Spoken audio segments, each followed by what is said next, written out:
Hola a todos, soy Lumiere, estudié Bellas Artes en la Universidad Nacional de La Plata, en Argentina, y hoy me dedico al estudio, la práctica, la investigación y la enseñanza del tarot. Soy ponente no presencial del Congreso Internacional de Tarot de Chile, el tercer congreso, y mi ponencia se llama Tarot al desnudo. ¿Por qué tarot al desnudo? Considero que al tarot a lo largo de la historia se lo ha disfrazado de muchas cosas.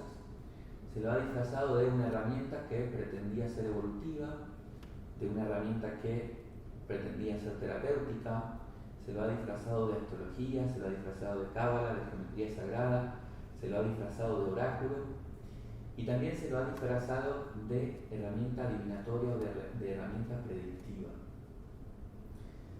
Cuando me enfrenté, digamos, al estudio del tarot, o cuando me encontré con el tarot, me pasaba esto, ¿no? Había muchísimas corrientes, muchísimas miradas del tarot y me parecía algo como extremadamente inabarcable o algo infinito. Entonces, conforme me fui adentrando y fui aprendiendo métodos de lectura, donde fui encontrándome con autores, con maestras, con maestros, con colegas, compañeros, mi búsqueda comenzó en tener que desnudar al tarot de todas estas acepciones, de todos estos disfraces. Y con estos de disfraces no quiero decir que no funcionen, simplemente quiero decir que en el origen del tarot había otra cosa, había otra esencia, ¿no? Y si nos vamos ahí, nos remontamos al origen del tarot, nos damos cuenta que aparece esta baraja alrededor del siglo XIII, siglo XIV en Europa, pero que proviene de juegos que vienen de Oriente, juegos que vienen de China, juegos árabes, que son juegos de azar, juegos lúdicos, ¿no? Donde aparentemente ya existían los arcanos menores, los que hoy se conocen como arcanos menores, ya existían los palos, ¿no? Copas, oros, bastos y espadas. En un juego árabe que se llama Mameluk o Mameluco, hay unas correspondencias directas con los oros, bastos, copas y espadas, ¿no? Si nos tenemos que poner a pensar en el origen de los arcanos mayores, sucede alrededor del año 1400 en Italia, ¿no? Y la baraja más antigua que se conserva y que habla de la existencia de los arcanos mayores es la famosa baraja de Visconti Sforza, que fue pintada por un artista anónimo, pintada a mano, y que es posible que el origen de los arcanos mayores haya sido con una función ideológica. Es decir, se buscaba de alguna manera transmitir un mensaje político, un mensaje de poder, un mensaje ideológico, mitológico, filosófico. Entonces tenemos el origen de la baraja del tarot, primero los arcanos menores con una búsqueda lúdica, con una búsqueda del azar, del juego, y tenemos el origen de los arcanos mayores tal vez con una búsqueda filosófica, política, ideológica, ¿no? Transmitir un mensaje de ese tipo. Pero aún así, aunque hayan aparecido los arcanos mayores con ese contenido o esa intención ideológica, también se utilizaba para el juego, incluso con la existencia de los arcanos mayores, ¿no? Entonces, siempre se fue manteniendo esta cuestión lúdica, esta cuestión azarosa, y la adivinación del tarot, el primer documento que aparece sobre la adivinación del tarot, aparece varias décadas después, casi un siglo después. No se puede ubicar con precisión. Entonces, la adivinación en el tarot, que podría ser tranquilamente el primer disfraz con que se lo conoce al tarot, y por eso hoy en día popularmente cuando se habla de tarot se lo relaciona con adivinación y predicción, surge tiempo después. Uno de los ejemplos más fuertes que me gustaría nombrar aquí en esto de los disfraces que se le colocan al tarot es, por ejemplo, relacionar al tarot con el libro de Thoth. El libro de Tot es un libro egipcio que surge más o menos en el siglo II y, como hablábamos antes, el tarot tiene origen más o menos entre el siglo XIII y el siglo XIV, ¿no? Y los arcanos mayores alrededor del siglo XV. En el sur de Italia tenemos Egipto, Italia, siglo II, siglo XIII, XIV, XV. Ok, entonces tenemos dos barajas, tenemos dos filosofías, dos informaciones, dos contenidos simbólicos en distintos lugares, en distintas épocas, pero recién esta relación del libro de Tot con el tarot sucede en el siglo XVIII, ¿no? Donde un autor que se encarga de estudiar el libro de Tot relaciona los conceptos y la sabiduría de este libro con las imágenes del tarot. Y de hecho, a fines del siglo XVIII aparece una baraja donde se menciona el tarot, el libro de Tot, el tarot como el libro de Tot. Entonces, por eso sucede que muchos autores, que muchos taromantes, que muchos tarotistas, tarólogos, hablan directamente que el tarot es el libro de Tot. Pero cuando te remontas a la historia, esta cuestión es distinta, ¿no? Es uno de los orígenes posibles, pero que en realidad, cuando nos vamos a los documentos, no sucede de la misma manera. Entonces podríamos decir que el libro de Tot es uno de los disfraces más fuertes que el tarot recibe luego. Y que no quiero decir que no funcione, otra vez repito, simplemente es algo que surge después y que es una asociación que funciona. Igual que cuando se lo disfraza o cuando se relaciona, se asocia al tarot a la astrología, a la cábala, a la geometría, etc. Ok, lo mismo sucede con la palabra tarot. Es interesante, ¿no? Si han leído libros o a varios autores, descubrirán que los sonidos de la palabra tar, ot, pueden tener distintos orígenes, ¿no? Se parece a la palabra Torah, que en hebreo significa ley, y así un montón de sonidos, un montón de acepciones con distintos orígenes, ¿no?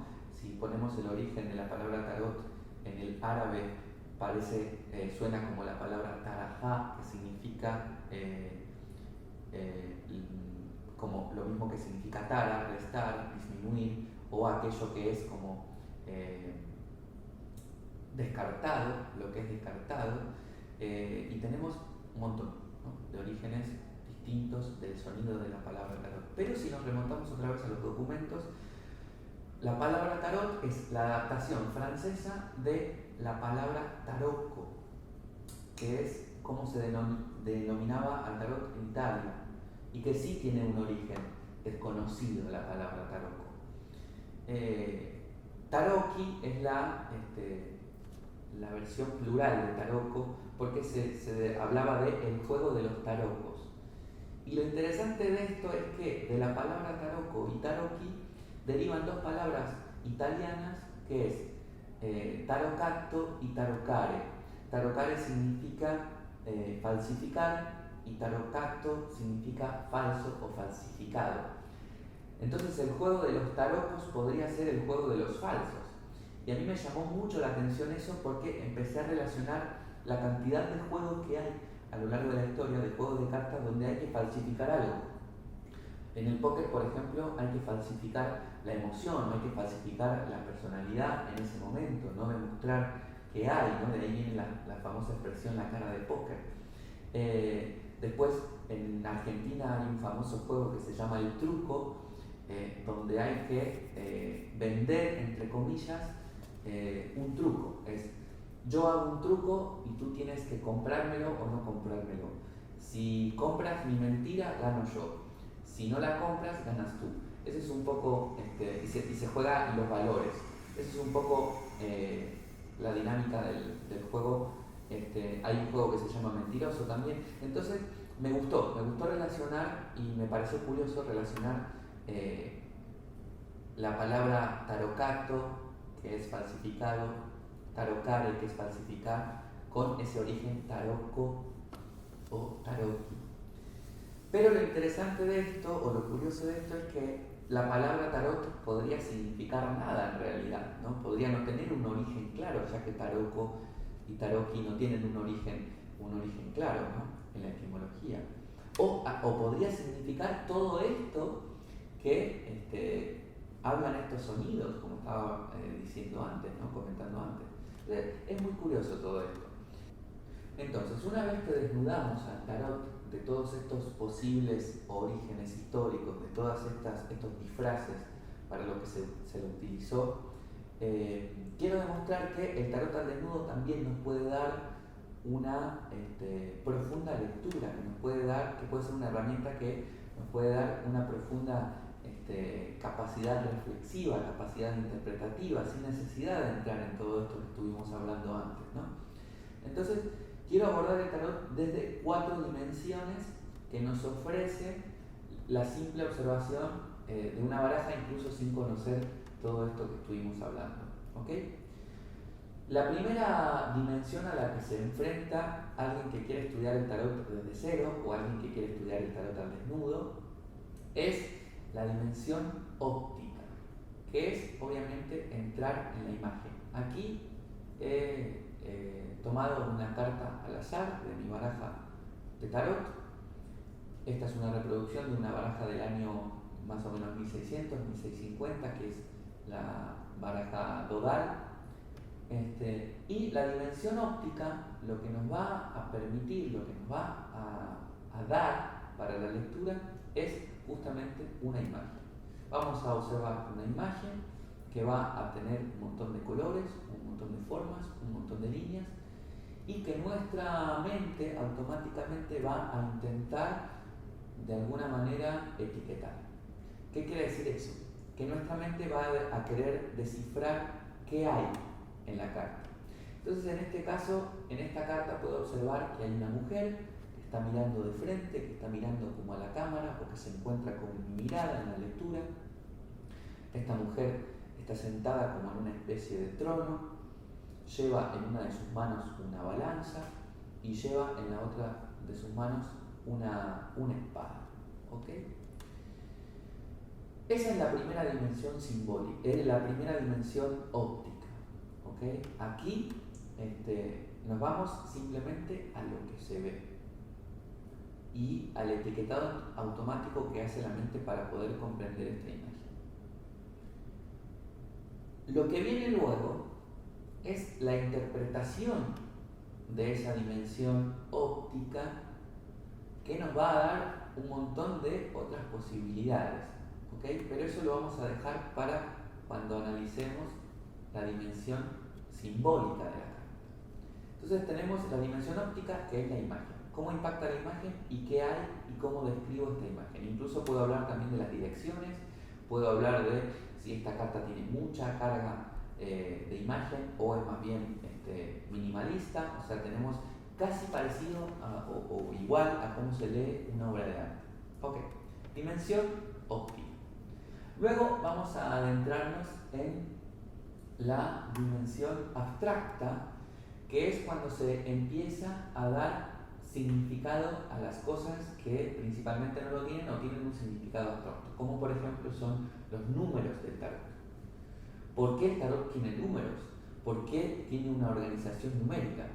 Entonces, la dimensión numerológica nos va primero a mostrar que el tarot se ordena de alguna manera. Hay 2 grupos de cartas, tenemos un grupo que se ordenan del 1 al 21, tenemos 4 grupos de cartas en los arcanos menores que se ordenan del 1 al 10, y tenemos una serie de 17 cartas que no llevan número, que son los 16 cartas de la corte y el loco, ¿okay? Que en algunas reproducciones del tarot se le coloca el número 0, pero originalmente el loco no tiene número. Entonces, ¿qué nos podrá decir esta organización numérica? Que evidentemente, por alguna razón, estas secuencias, hay una que es más larga, la del 1 al 21, y 4 que son más cortas. Entonces, esta larga, tal vez, por ser diferente, nos llama la atención. Y que sea más larga es que tiene más números, por lo tanto tiene más contenido, por lo tanto tiene más peso, por lo tanto es más contundente. Y casualmente esta secuencia es la que se denomina arcanos mayores. Algo mayor o algo más hay en esa secuencia numerológica. En las otras, que son más cortas, del 1 al 10, y además se repite esa secuencia del 1 al 10 en los 4 palos, lo denominamos arcanos mayores, es decir, la secuencia es, lo denominamos arcanos menores, es decir, la secuencia es menor, ¿no? Entonces estos números nos están hablando. También, si nos vamos al trabajo con los menores, aquí por ejemplo tengo el 10 de espadas, nos vamos dando cuenta que hay una especie de suma conforme van pasando los números en la secuencia numérica, ¿no? En el 1 de espadas, en el as de espadas hay una sola espada, en el 2 de espadas hay 2, en el 3 hay 3 y así sucesivamente. Entonces, esto también nos habla de una evolución, de una acumulación de información, ¿no? La carta se va llenando, nos puede estar hablando de los pasos que se van dando en un camino, nos puedes estar hablando de los escalones o de los niveles que se van atravesando en un camino. Entonces, la dimensión numerológica también nos empieza a dar un montón de significados, ¿no? Y luego, la construcción del significado de esta dimensión abstracta, que son los números, tiene que ver con empezar a imaginar qué representa, por ejemplo, el número de la carta en la historia, qué representa el número de la carta en mi vida, qué representa el número de la carta en la naturaleza. La carta número 8, cuando tú dibujas el 8, no el número romano, sino en el sistema latino, el número 8 representa, se dibuja igual que el infinito. ¿Okay? Entonces puedo empezar a relacionar este número 8 con lo que este infinito representa en las matemáticas, por ejemplo, o con lo que este infinito representa en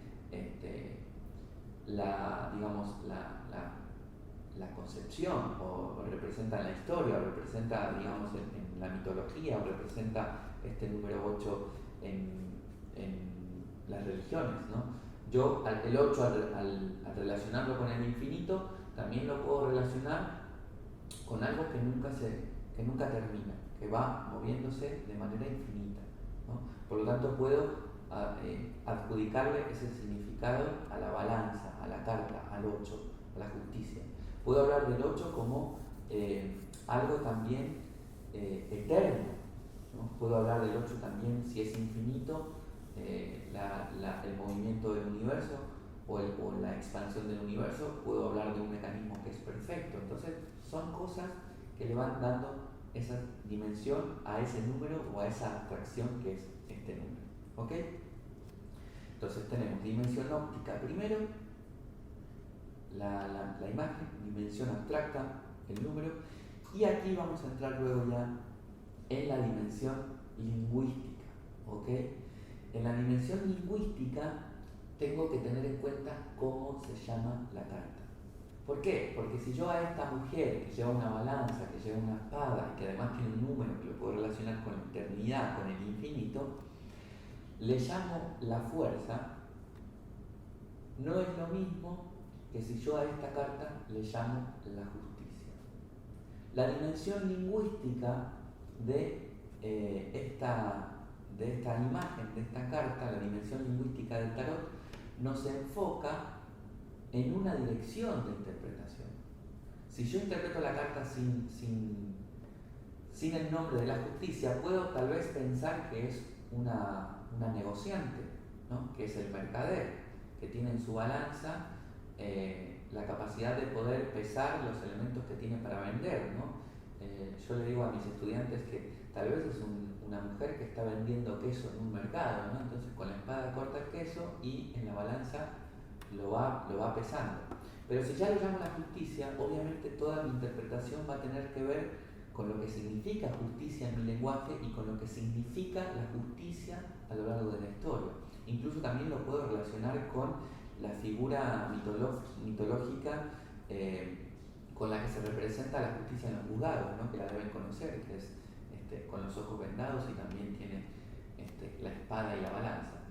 Entonces, la dimensión lingüística o el nombre que recibe una carta es muy importante a la hora de interpretar y nos va a dar otra capa de significado también muy profunda. Entonces volvemos a repasar, dimensión óptica, la imagen y lo que esta imagen nos da, dimensión abstracta, que son las abstracciones que nos dan información, en este caso los números, y la dimensión lingüística, que es el nombre.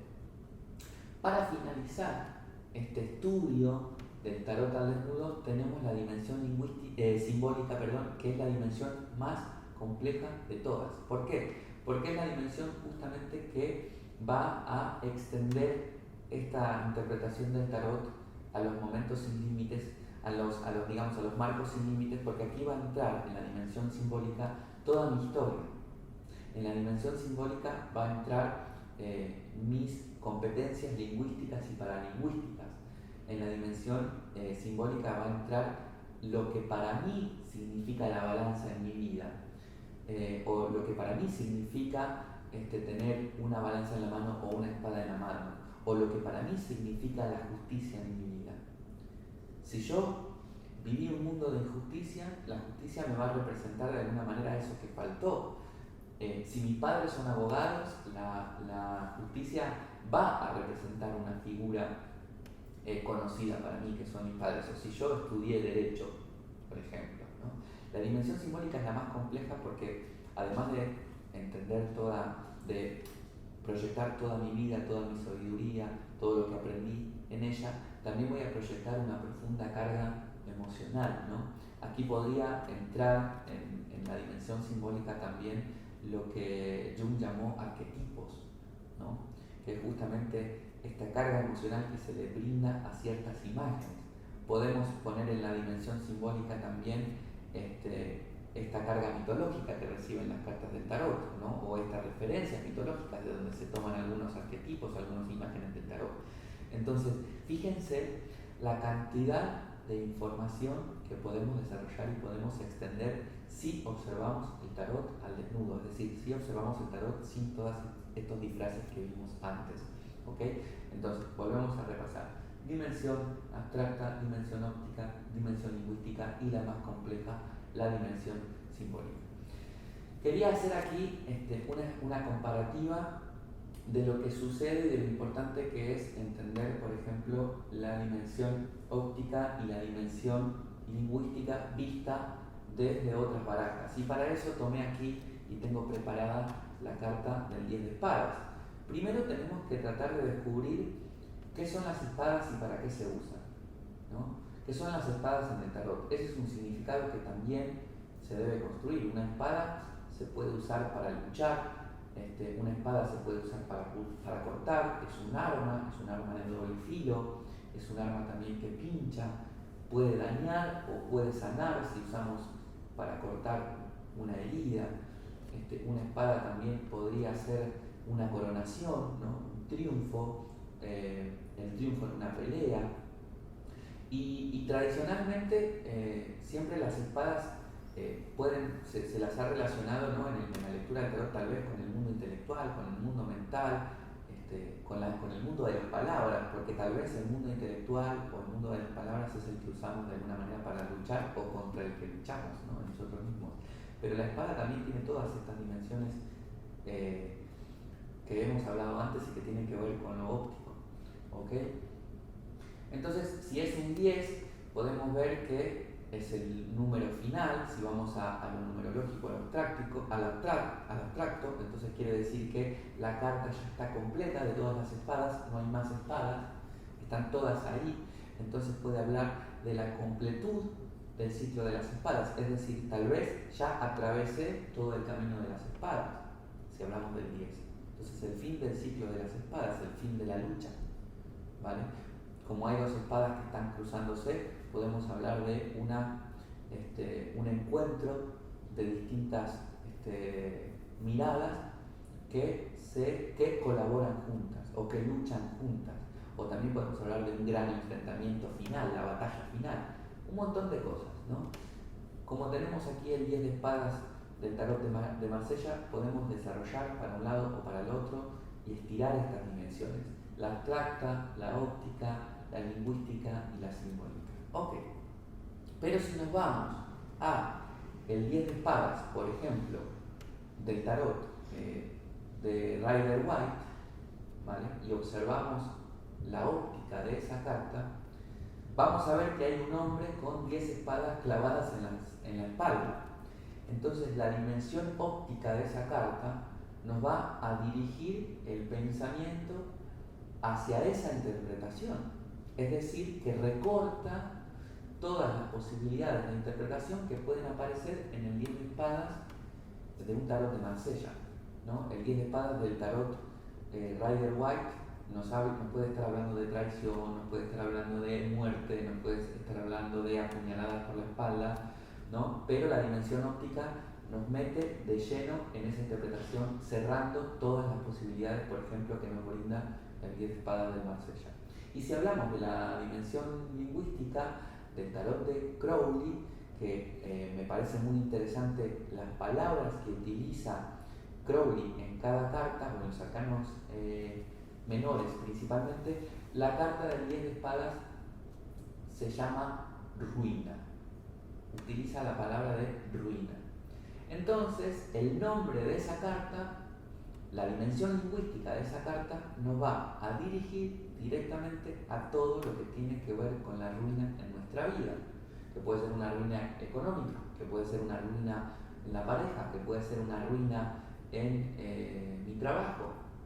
Pero también sucede que esa palabra, ese nombre, esa dimensión lingüística recorta todo lo que el tarot de Marsella en esta versión, en esta mirada, nos ofrece. Porque aquí sí también podrían estar las traiciones del tarot de Rider White y también podrían estar las ruinas, pero también están todas las otras interpretaciones y todas las otras dimensiones que conviven en esta imagen, en esta carta o en esta versión del tarot. Entonces, esto fue todo. Esta es la búsqueda del tarot al desnudo. Espero que se haya entendido, ojalá les haya gustado y bueno, muchas gracias al tercer Congreso Internacional de Tarot por darme esta posibilidad de estar con ustedes.